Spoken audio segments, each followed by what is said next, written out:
என் பேர் சகாய மேரி. எங்கள் வீட்டில் வந்து எங்கள் பையனுக்கு ஆக்சிடெண்ட் ஆகிடுச்சு, எங்கள் மருமகனுக்கு ஆக்சிடெண்ட் ஆகிடுச்சு, எங்கள் தம்பிக்கும் ஒரே இதில் ஆக்சிடெண்ட் ஆகிடுச்சு. எங்கள் பையன் ஹாஸ்பிட்டலில் மருத்துவமனையில் அட்மிட் பண்ணியிருக்கோம். எங்கள் மருமகனை நான் கூட்டிங்க ஹாஸ்பிட்டலுக்கு போனேன். இவருக்கு நனவே வரலை, இவர் அவ்வளோதான், இல்லைன்னா பணம் கட்டுங்க அப்படின்னு சொல்லிட்டாங்க.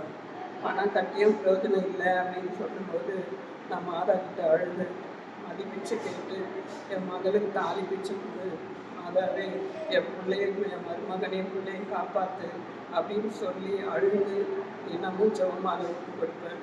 மாதா எங்களுக்கு நல்ல ஒரு சுகத்தை கொடுத்து என் மருமகன் நல்ல உயிர் பொழைச்சி இப்போ நல்லா இருக்கிறாரு. நல்ல குடும்பம், நல்ல பிள்ளைங்களோட நல்லா குடும்பத்தோட ஜெபம் பண்ணுவோம். அதுக்காக மாதா எங்களுக்கு நல்ல ஆசீர்வாதத்தோடு வச்சுருக்காங்க. மரியே வாழ்க, இயேசுவின் ரத்தமே செய்யும். ஜெபம் செய்வோம், தினம் ஜெபமாலை சொல்வோம். ஜெபம் செய்வோம், தினம் ஜெபமாலை சொல்வோம்.